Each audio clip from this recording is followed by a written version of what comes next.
एक दिनचर्या को ही पकड़ लीजिए, एक आज्ञा पालन कीजिए। अगर 100 आज्ञा ना पालन करने की सामर्थ्य आ जाए तो बताना, एक कोई आज्ञा पालन कर लीजिए, वो 100 आज्ञा पालन, और एक आज्ञा उल्लंघन कर दीजिए, 100 आज्ञाओं से आपको नीचे गिरा देंगे।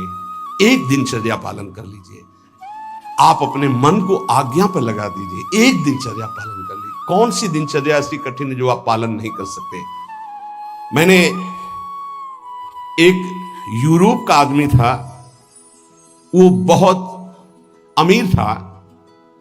वो मरते समय घर वालों को कहा कि मैं एक वसीयत लिखा है, वो मुझे पढ़ने को मिली उस दिन।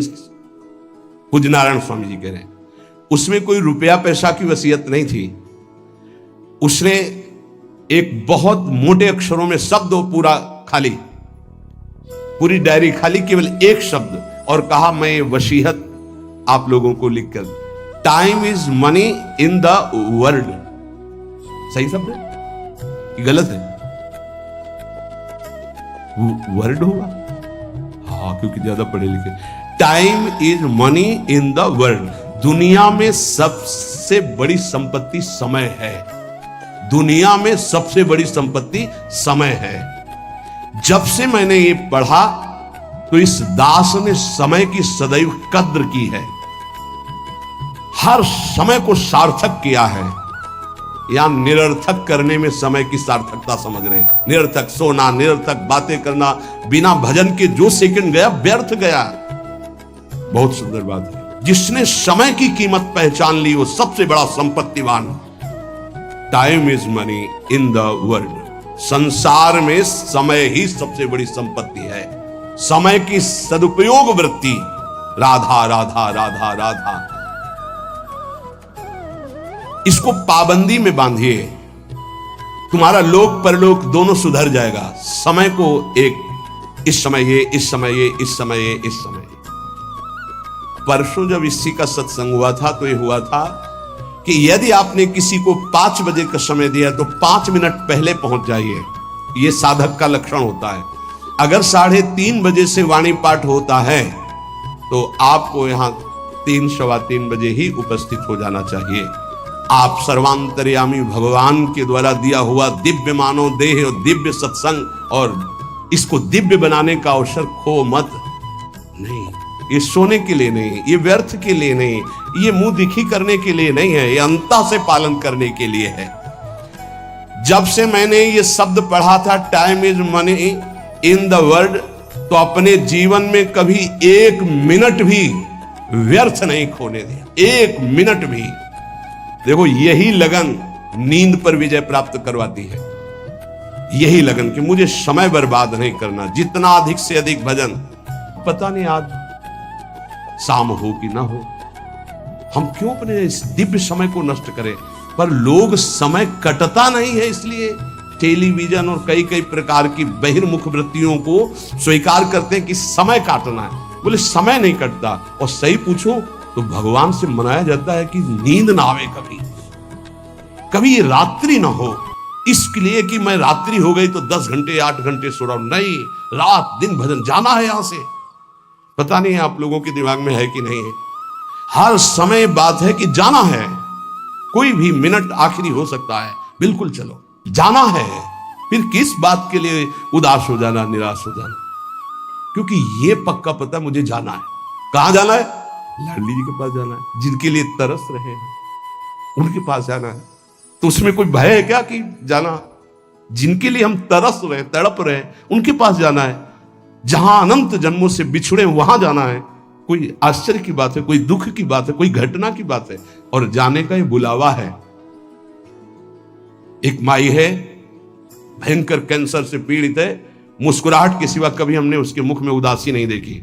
जब प्रणाम करके बाद, बहुत कृपा है लाडली जी की, बहुत कृपा है गुरु जी की। ये जीवन है।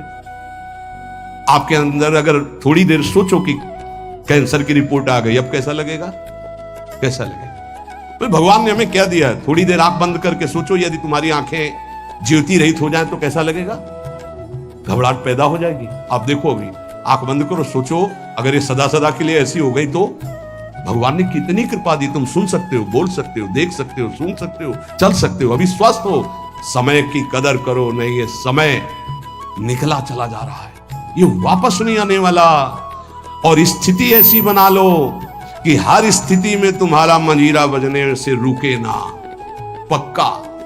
जब भीषण कष्ट की स्थिति थी तब भी कहते थे व्हील चेयर में बैठा लो, हमारा नियम है इस समय बाहर निकलकर 4 चक्कर लगाना, आप लगाओ चक्कर। नहीं, ऐसे नहीं बैठा नहीं, हमारा नियम, और जो नियम है उठाओ हमको, टांग के ले चलो, हमारा शरीर का संस्कार करो, वैसा चलो, टाइम बाय टाइम। ये क्यों हुआ? बचपन से इसका अभ्यास और भगवदाश्रय। इसलिए सबसे प्रार्थना करते हैं, ये किसी एक के लिए नहीं है।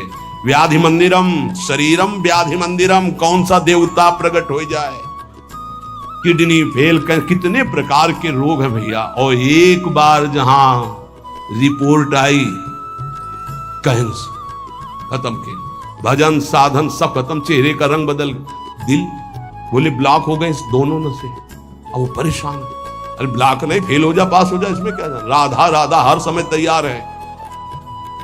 जैसे आर्मी का जवान तैयार रहता है बॉर्डर पे कि कहीं से भी गोली आ सकती है, ऐसे बिल्कुल तैयार रहो, पक्का तैयार रहो। बार बार कह रहे हैं सावधान, समय की कीमत को पहचानो, हर श्वास में राधा राधा। एक हित धाम में आए थे, बोले अब बस वृंदावन आ रहा हूं, तो अचानक श्री जी की कृपा से दृष्टि में हम कहा आप जाइएगा मत, अब यहीं रहिएगा। बोले नहीं, अभी कुछ बेचने को रह गया, बेच करके बस फटाक से आया। उनका पता नहीं भगवान की क्या लीला है, हमारा मन कह रहा है मत जाइए। बोले नहीं महाराज, अभी जब कई महीना नहीं आए तो परिचय के जो आते तो पूछा, तो उन्होंने बताया उनका एक्सीडेंट हो गया, कई जगह से उनके अंग टूट चुके हैं। वैसे फिर जब आए थे तो एम्बुलेंस में आए थे कई महीने बाद, और रो रहे थे, भगवान प्रारब्ध टालना चाहते थे पर प्रारब्ध प्रबल हो गया, आप आज्ञा पर महत्व नहीं दिए, और वो ऐसी परिस्थिति कभी नहीं आ सकती। बड़े स्वस्थ और चलते फिरते, सूचना मिली कैंसर, 2 महीने में हालत खराब, पर वो तो समर्पित थे, तो यहाँ वेदांत हॉस्पिटल में आके धाम बेसरी, कुछ भरोसा नहीं इसका, जो बहुत अकड़ के चल रहे हैं, लंबा समय इतना कमा के रख दें कि 7 पीढ़ियां तक खाती चले जाएं, बड़ा व्यवस्था के ऊपर व्यवस्था। ये नहीं सोच रहे यहां से जाने की तैयारी हम क्या कर रहे हैं। नारायण स्वामी जी कहते हैं, गोस्वामी तुलसीदास जी महाराज के दोहे हम अपने जीवन में सामने रखा है, आप भी सुन लीजिए। सत्य वचन आधीनता परतीय मातु समान, इतने में हरि ना मिले तो तुलसीदास जवान। मैं इस बात की गारंटी लेता हूं कि यदि आप वाणी से सत्य बोलेंगे और भगवान की अधीनता और पराई माता बहनों के मात्र दृष्टि से, तो तुम्हें भगवान मिल जाएंगे पक्का। इतने में ना मिले तो इसकी जमानत मैं लेता हूं, गारंटी मैं लेता हूं, निश्चित भगवान मिलेंगे। मैंने बहुत इस दोहे को सामने रखा है, सत्य वचन और भगवान की आधीनता और परती मातु समान, इतने में हरि ना मिले तो तुलसीदास जवान। आधीनता का साधन एकमात्र भगवान का दृढ़ भरोसा। जब मैं गोमती नदी के किनारे भजन किया, नारायण की आज्ञा से, अलग अलग आज्ञा होती जाती थी भगवान की, तो वहां से चाहे वो हिंदू हो, चाहे वो मुसलमान हो, चाहे ईसाई हो, कोई भी निकले, हमको सबको नारायण दिखाई दे, सब में नारायण दिखाई देते थे। सबकी चरण रज माथे पे लगाता, सबकी चरण रज माथे पे लगाता। अगर कोई इस साधन को कर ले तो बहुत जल्दी देहाभिमान गलित हो जाए। पूज्य राधा बाबा जी ने भी वर्णन किया कि मुझे और किसी से द्वेष नहीं था, अंग्रेजों से द्वेष था, क्योंकि इन्होंने जब हमारे देश पर अधिकार किया तो बहुत अत्याचार किया। उसमें पूज्य बाबा भी देश स्वतंत्रता के उसमें जेल में गए थे, तो उन्होंने देखा था कैसे भारतवासियों के साथ बर्ताव होता है। बूटों में